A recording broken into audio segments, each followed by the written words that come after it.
usted sabe que cuando estamos reunidos le digo, póngase de pie por respeto a lo que va a ser leído, no al que lee. Lo que importa es lo que es leído. Si lo puede hacer, hágalo. Si tiene la oportunidad de hacerlo así, ponerse en pie, hágalo ahí en casa. Dice, Zabulón habitará a la orilla del mar, y él será puerto para naves, y su límite será hasta Sidón. Issacar es un asno fuerte, echado entre los apriscos. Al ver que el lugar de reposo era bueno y que la tierra era agradable, inclinó su hombro para cargar y llegó a ser esclavo en trabajos forzados.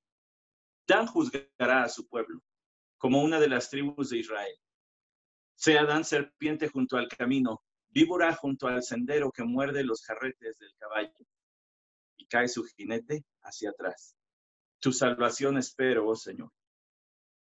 A Gad salteadores lo asaltarán, mas él asaltará su retaguardia. En cuanto a Aser, su alimento será sustancioso, y él dará manjares de rey. Neftalí es una sierva en libertad, que pronuncia palabras hermosas. Vamos a dar gracias a nuestro Dios por su escritura. Señor, te damos gracias por tu palabra. Te damos gracias porque toda ella, lo seguimos comprobando. Pasan los años, seguimos estudiando tantos y tantos textos, Señor, y comprobamos toda ella es inspirada, toda ella es útil. Y estos versículos que a lo mejor no son muy conocidos, Señor, también son útiles. Y en medio de la situación mundial que vivimos y en la situación familiar en la que poco a poco hemos entrado al pasar los días de esta contingencia, estos versículos también son útiles. Ruego que tu Santo Espíritu abra nuestros ojos, haga arder nuestro corazón con estos textos que hoy meditaremos. Que tu Hijo Jesucristo sea honrado, que tu iglesia sea edificada, que las almas sean alcanzadas por tu evangelio. Es lo que pedimos hoy, Señor, y que sean gratos los dichos de mi boca delante de ti. Amén. Tome su lugar, por favor. Quiero platicarles esta semana. Un amigo preguntó en Facebook, una preguntita que antes yo jugaba mucho con los jóvenes, los que me conocen desde que éramos jóvenes, pues sabrán, ¿verdad?, que jugaba mucho con esto. Las preguntas que empiezan con sí, si pudiera, si tuviera, si hiciera. Entonces este amigo preguntó en Facebook, si pudieras haber atestiguado, haber estado presente en un día, pero la condición es un solo día de la vida de nuestro Señor Jesucristo en la tierra, en su ministerio terrenal, ¿cuál hubiera sido? A ver, hágase esa pregunta. Si hubiera podido compartir con el Señor un solo día de su ministerio terrenal, ¿cuál sería? Y le voy a decir algo. Yo no puedo ver los comentarios de Facebook, pero le voy a pedir que ahorita mismo, pues lo están viendo a través de Facebook, ponga allí su comentario, escríbale. A mí me hubiera gustado estar tal ocasión en la vida del Señor Jesucristo. Ahí póngale. Y usted sabe la escritura, conoce la historia del Señor. Ahí póngame en qué día le hubiera gustado estar. ¿Ya quedó claro? Escoja un día, un evento, una anécdota nada más. Uno solo. Y escríbale allí en Facebook al rato que termine la transmisión, que termine nuestro servicio, y yo los voy a leer. Usted me conoce bien. ¿Cuál cree que respondí yo a mi amigo? Bueno, si vio la respuesta en Facebook, ya se la sabe, pero si no, ¿cuál cree? Pues claro, el domingo de la resurrección. Pues ya que no estaba Tomás, ¿verdad? Esa tarde-noche, tuvo hasta 8 días después, pues me hubieran metido a mí tantito allí, aunque sea como mosca judía, a atestiguar lo que estaba sucediendo, a ver al Señor resucitado, presentarse allí ese primer domingo, ¿verdad? El de la resurrección. Bueno, pues déjeme hacerle otra pregunta. Si pudiera estar en cualquier lugar del mundo, si pudiera visitar cualquier lugar del mundo, ¿cuál visitaría? No se vale mi casa. Yo sé que a lo mejor es su primera elección, pero ahorita en tiempo de pandemia no. En otra ocasión sí. Póngale allí, me gustaría un día visitar tal lugar. Usted me conoce bien. ¿Cuál cree que respondo yo? Claro, Turquía, pues y allí había un montón de iglesias de las que habla el Nuevo Testamento, pues me gustaría visitar esas ciudades. Todavía está allí la ciudad de Izmir, que es la antigua Esmirna, y donde el Señor dirigió allá en Apocalipsis 2, versículos del 8 al 12, 13, no recuerdo bien, le dirigió una carta a la iglesia de Esmirna para alentar a los creyentes sufrientes, una iglesia fiel. Me encantaría algún día poder visitar Esmirna y ver qué hay por allí, ¿verdad? A ver si por allí dejaron los hermanos de Esmirna una biblita perdida que me traiga, o una copia del Apocalipsis, algo así. Bueno, no sé, pero eso es lo que yo digo. Usted ahí le pone sus comentarios. Ese preguntarnos, ¿verdad? ¿En qué época te hubiera gustado vivir? ¿En qué lugar te hubiera gustado estar? Hace volar nuestra imaginación. Ya ni le sigo. Si quiere un día jugamos en una de estas llamadas colectivas que hemos tenido como iglesia. Si quiere un día jugamos y respondemos todos ese tipo de preguntas. Pero ¿no le ha pasado que a veces dice, ¿y por qué me tocó vivir en este tiempo? Tal vez en estos últimos 2 meses se ha preguntado mucho esto. Señores, me escogiste para vivir en este tiempo. ¿Por qué en este lugar, en este país, en esta ciudad, en esta colonia, en este edificio, en esta casa o donde sea que usted viva? Quizás se ha preguntado esto. Bueno, le voy a invitar a que revisemos las siguientes 6 tribus. Lo que dijo Jacob a sus hijos, los siguientes 6. Y que escuche las palabras, escuche la explicación, lo que hay detrás de todas estas bendiciones, profecías, y luego le voy a llevar a otro texto que nos ayudará a entender lo que está detrás de estas palabras, de todas ellas. Entonces vamos a Apocalipsis capítulo 49. Apocalipsis capítulo 49, versículos del 13 al 21. Ya lo leímos, solamente le voy a leer el versículo 13. Zabulón habitará a la orilla del mar, y él será puerto para naves, y su límite será hasta Sidón. Ahora, el siguiente hijo al que se dirige Jacob es Zabulón. Las cosas han cambiado. A los primeros 3 hijos les fue re mal, pero a Judá le fue súper bien. Así que quién sabe qué estará pensando Zabulón para cuando su padre se va a disponer a hablar a él. ¿Cómo me va a ir? ¿Me va a decir algo tan padre como Judá? Bueno, ya está ocupado, ¿quién va a ser el rey? Pero a lo mejor algo por ahí hay bueno. Sí hay palabras buenas. Le dice, habitará a la orilla del mar. Le voy a decir algo interesante. Usted tiene allí en su Biblia, lo más probable es que tenga algún mapa de las 12 tribus de Israel. Si lo tiene permiso mío. Bueno, no lo necesita, pero para que no se sienta tan culpable de despegarse del texto, vaya al mapa de las 12 tribus de Israel, allí en la parte de atrás de su Biblia. Por eso no se lo añadí en la presentación, no le pedí a Andy que pusiera, porque todos tenemos allí, o la gran mayoría tendrá este mapita de las 12 tribus de Israel. Note dónde está Zabulón y va a darse cuenta que no está en la costa.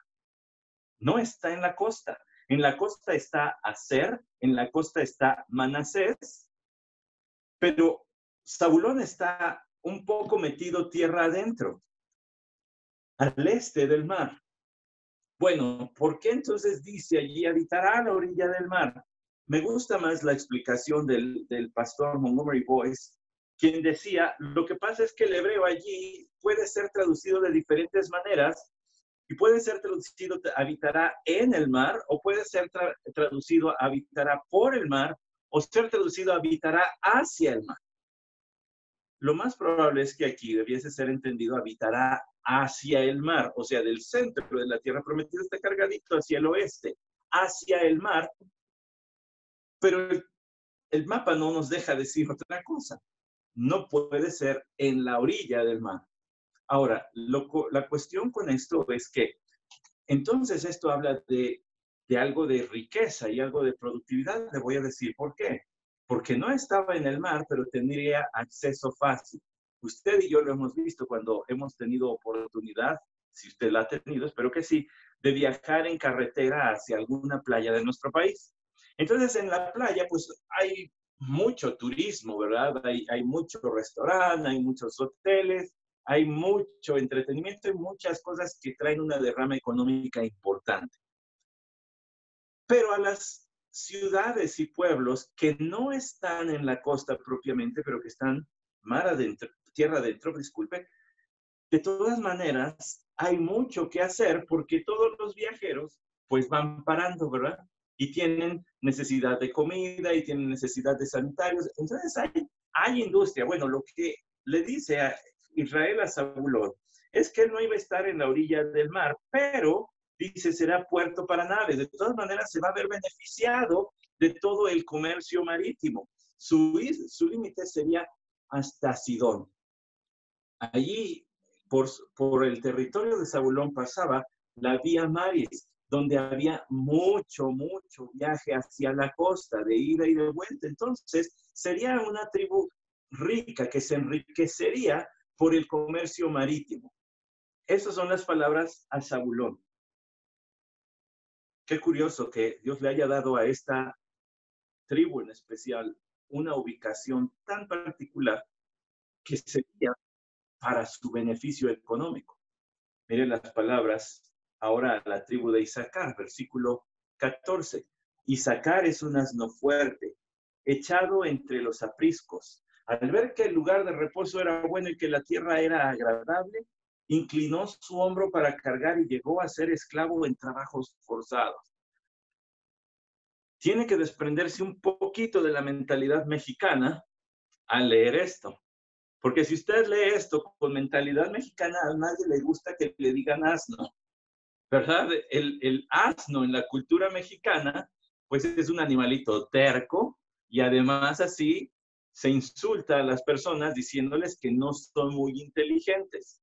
Pero en la cultura judía, o para este momento, ¿verdad? En las palabras de Israel, el asno no era eso. Aún lo encontramos más adelante, ya ahora sí propiamente como nación, en tiempo del rey David, Mefiboset, ella el nietecito de Saúl, buscó ganarse el favor de David, dándole ¿qué?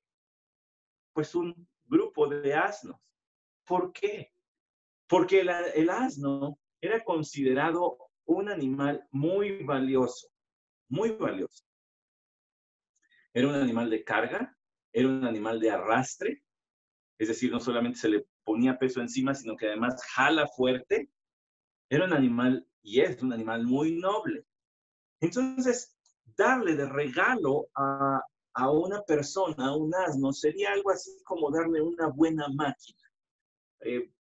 Pensemos algo así como un tractor, ¿verdad? Algo que es útil y que puede cargar mucho, es algo valioso. La tribu de Isaacar sería una tribu industriosa, laboriosa, fuerte, valiente. Mire, la tribu de Isaacar se nos dice en el primer libro de Crónicas, capítulo 7, versículo 5, hablando de ellos, y sus parientes entre todas las familias de Isaacar eran hombres fuertes y valientes, inscritos por genealogía, 87,000 en total. Está hablando de los hombres de guerra, 87,000. Eso era bastante, eso era un ejército bastante robusto. En tiempos de los romanos, ¿verdad? Yo sé, estoy hablando de algo fuera de este contexto de Génesis, pero nada más para que nos demos una idea, uno de los imperios, sino el más grande y más majestuoso, el imperio romano, sus legiones cuando atacaban, a veces atacaban de 40,000. Estos tenían en una sola tribu, tenían 87,000 y dice que eran fuertes y eran valientes. Por ejemplo, el libro de Crónicas, capítulo 12, versículo 32, dice acerca de ellos que de los hijos de Isaacar, expertos en discernir los tiempos con conocimiento de lo que Israel debía hacer, sus jefes eran 200 y todos sus parientes estaban bajo sus órdenes. Escuche eso porque es muy interesante, eran conocedores de los tiempos, es decir, tenían discernimiento de tomar buenas decisiones. Por eso el resto del versículo dice, con conocimiento de lo que Israel debía hacer. Pero no solamente eso, yo le dije, ya le leí el otro versículo, el primer libro de Crónicas 7:5, y allí dice que eran hombres de guerra, fuertes, valientes, Y sin embargo, dice, sus jefes eran 200 para guiar a todos esos. Escuche, había buenos líderes entre ellos y buenos seguidores, porque tan importante es tener un buen líder como tener buenos seguidores. No hay buen líder sin seguidores y son los seguidores los que impulsan todo el trabajo. Entonces, era una tribu muy dotada de gente capaz, apta para la guerra, gente trabajadora y además que se sujetaban a sus autoridades. No, hombre, pues el sueño de todo gobernante, ¿verdad? Trabajadores valientes y además que se sujetan, que de buena disposición siguen a sus líderes. Sin embargo, lo que dice Génesis 49:14, Isaacar es un asno fuerte, ya hablamos de su fortaleza, dice, echado entre los apriscos. Una situación cómoda. Usted puede ir otra vez a su mapita de las 12 tribus y va a ver que Isaacar está muy al centrito, ¿verdad? De la tierra de Israel. Está muy al centrito, una tierra sumamente fértil, cómoda para vivir, y por eso es que dice Israel, al ver que el lugar de reposo era bueno, que la tierra era agradable, ¿qué cree?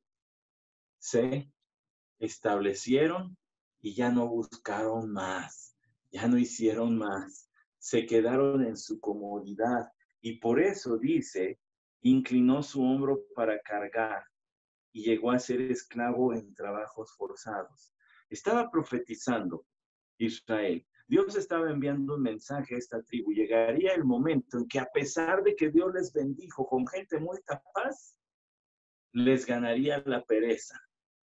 Y en esa pereza sería que los tomarían por esclavos, naciones más adelante en la historia del pueblo de Israel. Por eso dice, llegó a ser esclavo en trabajos forzados. Pues se dieron cuenta del potencial que tenían, gente fuerte, gente valiente, gente bien organizada, con buenos líderes, con liderazgo, con buenos seguidores, buena sujeción. Pues estos eran el esclavo perfecto. Desaprovecharon toda la capacidad que Dios les dio y mejor otros sacaron jugo de eso. Ahora vamos con Dan. Vean los versículos 16 y 17. Dan juzgará a su pueblo. Permítame hablar tantito tecnicismo, solo porque sé que no le va a hacer de tropiezo y porque de vez en cuando le dejo caer una de esas gotitas, ¿verdad? Para que usted tenga un poquito más de conocimiento. Al rato le voy a dar otro detallito técnico. Pero Dan quiere decir juez. Entonces, Daniel quiere decir, Jehová es mi juez. ¿Cómo es eso? Bueno, es que cuando a Dan usted le agrega la letra I, no me voy a meter en cómo se llaman las letras hebreas, solamente cuando usted le agrega la letra I, es mi juez. ¿Ok? Es el posesivo. Dan quiere decir juez. Si usted le agrega la letra I, quiere decir mi juez. Pero si usted le agrega las letras EL al final, hablan de Dios como Elohim, ¿recuerda? Entonces, Daniel quiere decir Jehová mi Dios, o, perdón, Jehová mi juez, o juez mío es Jehová, o es Dios. Eso es la composición del nombre Daniel en hebreo. Saludos a Dani, ¿verdad? Seguramente estará disfrutando la descomposición, espero, de su nombre. Si no, bueno, perdón, Dani. Bueno, dice allí de Dan. Dan juzgará, entonces el juez juzgará a su pueblo como una de las tribus de Israel. Sea Dan serpiente junto al camino, víbora junto al sendero, que muerde los jarretes del caballo. Bueno, ¿cómo es que Dan llegaría a juzgar? Pues el juez de la tribu de Dan fue Sansón. Jueces 13 al 16, el libro de Jueces 13 al 16 habla de Sansón y de cómo el Señor logró grandes victorias a través de este hombre en contra de los filisteos. La serie aquella, ¿verdad?, de Cantinflas Show, ponían a Sansón como un fortachonzote greñudo. Los que pues ya tengan mi edad, ¿verdad? Se acordarán de eso. Los otros pues tienen YouTube para ir a investigar de lo que estoy diciendo. Pero a mí se me hace que el Señor no utilizó fortachonzote. Se me hace que debe haber usado a alguien muy delgadito. Alguien así como Afi o el pastor Isaac, ¿verdad? ¿Para qué? Pues para que el Señor se llevara la gloria. Con todo respeto a mis hermanos, ellos aguantan vara. Pues para que el Señor se llevara la gloria, ¿verdad? No un fortachonzote, porque para hacer lo que Dios hizo a través de Sansón, no hay fuerza humana que lo hubiera podido hacer. Fue el Espíritu de Dios, como dice una y otra vez en el libro de Jueces, que venía el Espíritu de Dios sobre él y entonces Dios realizaba las proezas que leemos allí. Sin embargo, usted recuerda la historia de Sansón y cómo fue un hombre sumamente intermitente. No andaba de la mano del Señor. Este no era un Enoc que anduvo con el Señor. Este era un hombre que más bien tenía problemas de dominio. Un hombre que llegó a realizar actos por egoísmo, por venganza y aún por inmoralidad. Un hombre que no se destacó por su pureza. Dios aún así lo usó. Sin embargo, no fue un hombre fiel. ¿Qué cree que sucedió con la tribu de Dan? La tribu de Dan también no se destacó, o más bien debo decir, tampoco se destacó por ser una tribu fiel. De hecho, la idolatría más grotesca surgió en Dan.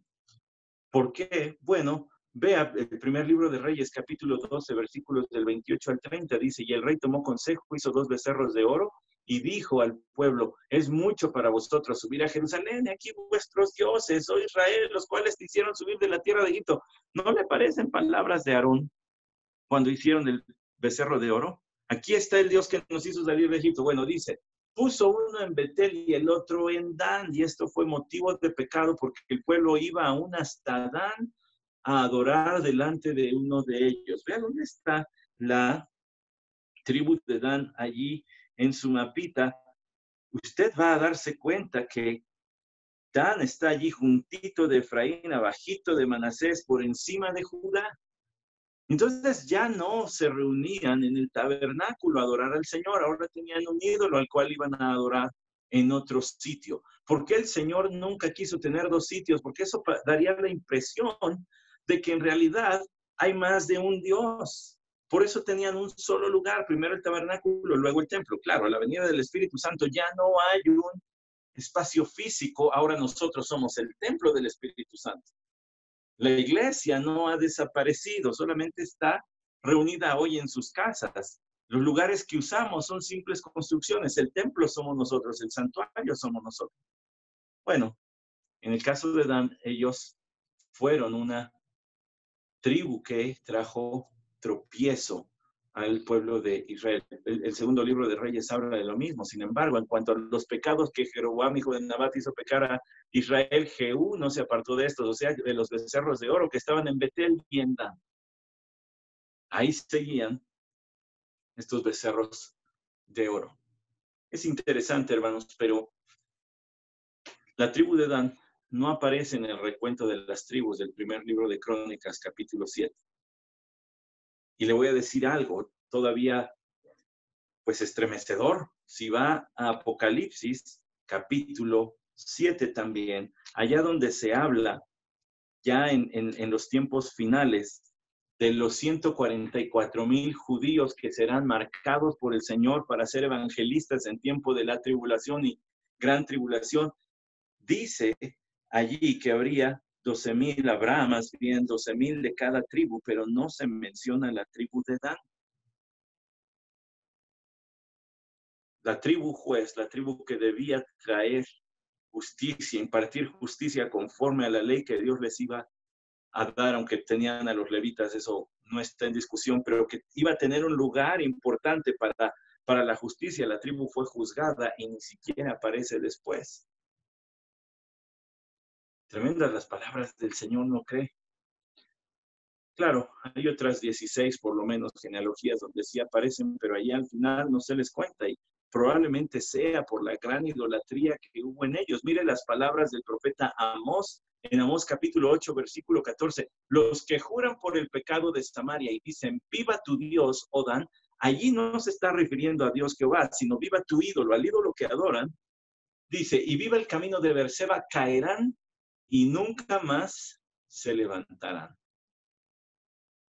Probable que esta profecía de Amós sea la que nos indique fue removida esa tribu y por eso no están entre los 12,000, entre los 144,000 mencionados al final en el libro de Apocalipsis. Es algo, hermanos, que los eruditos siguen discutiendo por qué no se mencionan allí. Está bien, el Señor así lo determinó. Es muy probable que sea por la gran idolatría que se dio entre ellos. Entonces le voy haciendo un recuento. Hoy hemos visto hasta aquí a la tribu de Zabulón, ¿verdad? Tribu favorecida por su ubicación, iban a tener mucha prosperidad, riqueza. Isaacar, una tribu muy dotada, muy llena de gente trabajadora, fuerte, valiente, bien organizada. La tribu de Dan, con grandes proyectos, con grandes planes del Señor, pero que no vivieron a la altura de la expectativa. Y en el versículo 17 dice, sea Dan serpiente junto al camino y víbora junto al sendero que muerde los jarretes del caballo y cae su jinete hacia atrás. ¿Sabe? La tribu de Dan debía haber sido una tribu, además, que tendría virtudes muy grandes. Para usted y para mí, serpiente o víbora, nombre le dicen a alguien así en la cultura mexicana en nuestros días y se enoja y no es para menos, ¿verdad? Porque es visto como algo muy negativo. Es víbora. Ay, es que es muy venenoso, lleva chismes y demás. Sería algo muy malo, pero en tiempos de Israel, esto era una virtud. Es más, el Señor habló de serpientes, ser astutos como serpientes. La cultura judía tenía otra concepción de este animal, a no ser la serpiente antigua de Satanás, pero tendría algunas buenas virtudes. Por ejemplo, esta de ser un animal astuto, que pudiese escoger el momento para atacar su presa, para poner en fuga a sus enemigos, pero Dan no vivió a la altura de eso. Mencionamos a Sansón, su más célebre quizá personaje, pero de ahí en fuera nada más. Y fíjense el versículo 18. Pareciera que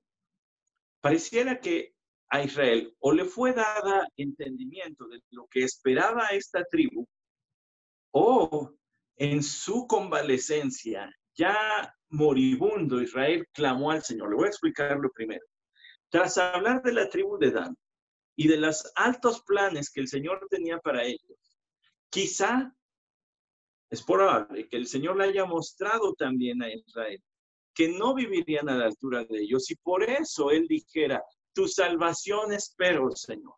Como diciendo, ten misericordia de este hijo mío y todos sus descendientes. Es probable. La otra posibilidad es que aquí, ya como un suspiro que de una persona que está sintiendo cómo se le va la vida, diga, tu salvación espero, oh Señor. E Israel esté más bien pidiendo ya la misericordia del Señor y diciendo, yo ya estoy listo para morir. Cualquiera de las dos explicaciones es válida y cualquiera de las dos parece tener relación con el contexto. El momento que son dichas estas palabras, Israel moribundo, contemplando ya de cerca la salvación final que el Señor le daría. O, por otra parte, pidiendo misericordia para Dan, su hijo, y sus descendientes. Vea el versículo 19, este es fascinante. Va a haber una aplicación bonita, un tecnicismo, pero va a haber una aplicación bonita. A Gad salteadores lo asaltarán, mas él asaltará su retaguardia. El lugar donde ellos habitaron, usted puede ir allí a través al mapa de las tribus de Israel y encontrar la tribu de Gad. Ellos se quedaron del lado este del río Jordán, ¿verdad? Y por tanto tendrían allí una situación un tanto riesgosa porque los expondría a invasiones. Sin embargo, el Señor los utilizaría también como valientes guerreros. Estos estaban protegiendo la frontera, ¿verdad? Del territorio israelita. Ahora, yo le dije, No suelto muchos tecnicismos, pero de vez en cuando es bueno porque hay algún color ahí bonito que le da al texto que estamos analizando, al texto en cuestión. Entonces, quiero mencionarle lo siguiente. Habla allí en esta bendición, en esta profecía, a Gat salteadores lo asaltarán, mas él asaltará su retaguardia. Está hablando de caballos y está hablando de ejércitos que se mueven a caballo. Los salteadores lo asaltarán, mas él asaltará su retaguardia. Esto habla, como digo, de caballerías invasoras que serían corridas por los propios descendientes de Gad, por la tribu de Gad. Y hay un detalle bonito que tiene aplica una buena aplicación del hebreo aquí. Si usted lee las primeras 3 palabras de este versículo 19, le debe recordar al galopeo de un caballo. ¿Ok? ¿Cómo hacen los caballos? O al menos cómo imitamos el sonido de un caballo. Parará, ¿verdad? Así cuando galopa. Bueno, escuche las palabras de la profecía Gad, las primeras 3 palabras. Gad, Gedud, Yegudenú. Gad, Gadud, Yegudenú. Gad, Gadud, Yegudenú. Gad, Gadud, Yegudenú. Gad, Gadud, Yegudenú. Gad, Gadud, Yegudenú. Gad, Gadud. ¿Ya va viendo?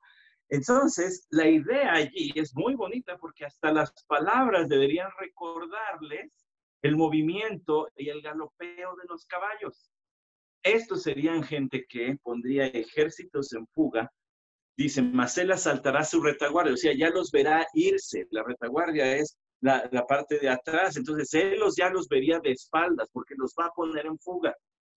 El Señor tenía planes también para esta tribu de Gad y desde el sonido de las palabras está allí. Entonces vea lo que dice el primer libro de Crónicas 5, 18 al 22. Los hijos de Rubén y de Gad y la media tribu de Manasés, hombres valientes, hombres que traían escudo y espada y tiraban con arco. ¿Ya escuchó? Valientes, escudo, espada, arqueros. ¿No le recuerda algún personaje del Señor de los Anillos? Los que han visto esas películas, los que les gusta, ¿no les recuerda a Legolas? ¿Verdad? Bueno, para pelear con la espada, pero además con una puntería como del Pastor Santi con balón de fútbol americano. Bueno, más o menos así. Dice, y que eran diestros en batalla, fueron 44,760 que salían a la batalla e hicieron guerra contra los agarenos, Getur, Nafis y Nodad, y Dios les ayudó contra ellos, y los agarenos y todos los que estaban con ellos fueron entregados en sus manos, porque clamaron a Dios en la batalla, y Él fue propicio a ellos, porque confiaron en Él y tomaron sus ganados. Versículo 21, versículo 22, muchos pues cayeron muertos, porque la guerra era de Dios, y habitaron en su lugar hasta el desierto. Por supuesto, ¿verdad? Hay más descripción de esto en el primer libro de Crónicas. Ahora voy al capítulo 12, versículo 8. Solo leo el versículo 8. También de los de Gad se pasaron a David en la fortaleza en el desierto, hombres fuertes y valientes, entrenados para la guerra, diestros con el escudo y la lanza. O sea, escudo, espada, arco, lanza, no, hombre, estos eran feroces, estos sabían pelear. Y dice, cuyos rostros eran como rostros de leones y eran tan ligeros como las gacelas sobre los montes.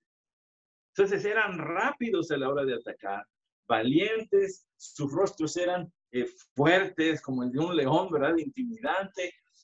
Esa era la tribu de Gad. El nombre Gad incluso significa ataque. Y aunque fueron muchas veces atacados, el Señor también les ayudó muchas veces. Vean lo que dice también el versículo 20 en cuanto a la tribu de Aser. Su alimento será sustancioso y él dará manjares al rey. Hasta salvé, ¿verdad? Porque ya se me tocó ahí de los productos que ellos tendrían. Una tierra fértil, cosechaban todo tipo de frutos. Se beneficiaron, ¿verdad? Allí vea la tribu de Aser en el mapita donde se encuentra, lo mencioné hace rato, en la parte norte junto allí en la orilla del mar, entonces ellos tendrían acceso a los mariscos para aquellos que son fan, ¿verdad?, de los mariscos, y tendrían también acceso a buenos frutos allí de la costa. Ellos se beneficiaron de esto. Sin embargo, dice allí, en Jueces capítulo 5, versículos 17 y 18, Galaad se quedó al otro lado del Jordán. ¿Por qué se quedó Dan en las naves? Aser se sentó a la orilla del mar y se quedó junto a sus puertos. Zabulón era pueblo que despreció su vida hasta la muerte, y también Neftalí en las alturas del campo. En el canto de Barak, allá en el libro de Jueces, después de su conquista, la conquista que el Señor logró por su mano, dice, nadie salió a pelear, ni Galaad, ni Dan, ni Aser, pero Zabulón sí, y Neftalí también. Zabulón, dice, era pueblo que despreció su vida hasta la muerte, no les importó jugarse la vida, siguiendo el liderazgo de Débora y Barak. Y también Neftalí en las alturas del campo salieron a pelear. La situación cómoda de esta tribu de Aser los llevó a ser indiferentes a la necesidad de sus hermanos. Curioso, pero la situación de Isaacar, su situación tan favorable, toda la capacidad que el Señor le dio, no la aprovecharon y más bien se volvieron perezosos. En el caso de la tribu de Aser, no aprovecharon toda la bendición que el Señor les dio, sino que se asentaron y no salieron a la ayuda de sus hermanos. Ahora, una tribu más, y le va a recordar un poquito lo que hablamos con Judá. Como padre, Israel está dando bendiciones a sus hijos, pero como siervo de Dios está profetizando. Está lanzando flechas hacia el futuro. Y vean lo que dice de la tribu de Neftalí. Neftalí es una sierva en libertad. Probablemente tiene que ver con lo que leí de Jueces 5, de esta capacidad militar, la agilidad que tenían para moverse, gente que sabía pelear y hacerlo con mucha velocidad. No es de encomiar lo que hicieron, pero la estrategia militar nazi era de ataque rápido.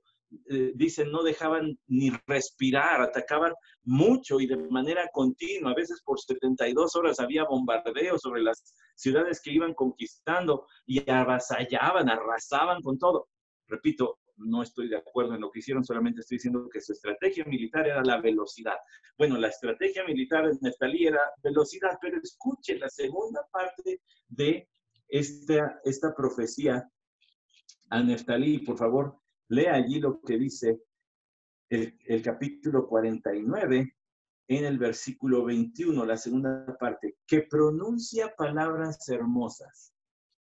Neftalí es una tribu capacitada con velocidad y agilidad para la guerra, pero también de esta tribu saldrían palabras hermosas. Bueno, ¿por qué no me acompaña al libro de Mateo, al Evangelio de Mateo, capítulo 4, versículo 12, y voy a leer hasta el versículo 17. Mateo 4, 12 al 17, dice así. Cuando él oyó, está hablando del Señor Jesucristo, que Juan había sido encarcelado, se retiró a Galilea. Y saliendo de Nazaret fue y se estableció en Capernaum, que está en la región de Zabulón y de Neftalí, para que se cumpliera lo dicho por medio del profeta Isaías cuando dijo, tierra de Zabulón y tierra de Neftalí, camino del mar, lo que estábamos diciendo, hacia el mar, Zabulón allí estaba hacia el mar, camino del mar, al otro lado del Jordán, Galilea de los gentiles. El pueblo asentado en tinieblas vio una gran luz. A los que vivían en región y sombra de muerte, una luz le resplandeció. Escuche. Desde entonces Jesús comenzó a predicar y a decir, en la tierra de Neftalí y de Zabulón, arrepentíos porque el reino de los cielos se ha acercado. Este hombre, Israel, ya debilitado en sus fuerzas, en sus últimos latidos de su vida, dijo que en la tierra de Neftalí se escucharían palabras hermosas. La tribu de Neftalí escuchó de viva voz las palabras que salían de la boca de nuestro Señor Jesucristo. Y de viva voz aquellas que están registradas aquí, arrepentidos porque el reino de los cielos se ha acercado. Vino a traer el mensaje del reino de Dios, vino a traer mensaje de arrepentimiento y reconciliación con Dios. Israel estaba hablando, la tribu de Neftalí escuchará palabras hermosas. Estas son las palabras hermosas que la tribu de Neftalí escuchó. Y son las palabras hermosas que usted y yo hemos escuchado y hemos atesorado y hemos respondido a ellas por la fe que nos da el Señor, por su gracia que Él nos da. Ahora, ¿todo esto para qué? Vean los planes del Señor para cada tribu. Se proyectaban no solamente a un año, a una década, a un siglo, sino siglos después. Es más, para la tribu de Judá, milenios después. Los planes del Señor para cada persona. Yo empecé preguntándole, ¿qué pasaría si le planteo la pregunta, si pudieras escoger salirte de esta época y de este tiempo e irte a vivir otra, ¿cuál escogerías? Si pudieras salirte de donde vives y incluso a lo mejor del país e irte a vivir a otro país, ¿a dónde te irías? Bueno, hace volar la imaginación esa pregunta, ¿no cree? ¿En qué época le gustaría vivir? ¿En qué sitio le gustaría vivir? Bueno, para finalizar, para hablar de los planes de Dios, como hemos visto que Él tuvo para todas estas tribus. Vaya por favor a Hechos capítulo 17. Y allí encontrémonos con el apóstol Pablo en Atenas. Atenas, esa ciudad que hemos estudiado en la escuela o por nuestra cuenta, ¿verdad? Allí la Acrópolis es uno de los edificios emblemáticos, ¿verdad? De esta construcción allí sobre un monte y además tienen muchos vestigios y hay mucha influencia de la cultura griega, ¿verdad? Sobre todo el mundo, y vemos su arte. Bueno, piense en esa Atenas, y allí encontramos al apóstol Pablo en el capítulo 17 del libro de los Hechos, dice el versículo 15, los que conducían a Pablo lo llevaron hasta Atenas. Ahora voy a dejar allí la lectura. Y mientras que Pablo andaba allí y veía toda la idolatría de la ciudad, dice este mismo capítulo, que su espíritu se enardecía, así que se dispuso a predicarles en medio del areópago. Dijo en el versículo 22, varones atenienses, percibo que sois muy religiosos en todo sentido, porque mientras pasaba y observaba los objetos de vuestra adoración, hallé también un altar con esta inscripción, al Dios desconocido. Pues lo que vosotros adoráis sin conocer, eso os anuncio yo. El Dios que hizo el mundo y todo lo que en él hay, puesto que es Señor del cielo y de la tierra, no mora en templos hechos por manos de hombres, ni es servido por manos humanas, como si necesitara de algo, pues que Él da a todos vida y aliento y todas las cosas. Y de uno hizo todas las naciones del mundo para que habitaran sobre toda la faz de la tierra, habiendo determinado sus tiempos señalados y los límites de su habitación, para que buscaran a Dios y de alguna manera, palpándole, hallen, aunque no está lejos de ninguno de nosotros, porque en él vivimos, nos movemos y existimos, así como algunos de vuestros mismos poetas han dicho, porque también nosotros somos linaje suyo. Cuando escucha hablar de las tribus de Israel y cómo Dios les dio por adelantado, ya estaba hablando de toda la capacidad que les dio, les puso gente fuerte, gente industriosa, trabajadora, los colocó en sitios favorables para su desarrollo y demás. Usted viaja a estas palabras. De uno hizo todas las naciones, para que habitaran sobre toda la faz de la tierra. Escuche, que es Dios quien ha determinado sus tiempos señalados y los límites de su habitación. Él es el que organiza los tiempos de las naciones, las épocas, los movimientos, y además quien organiza el tiempo de nuestra vida. Pero también Él determina los límites de nuestra habitación. Todos los lugares donde vamos a ir, vamos a visitar, vamos a habitar, a vivir, fueron determinados también por Él.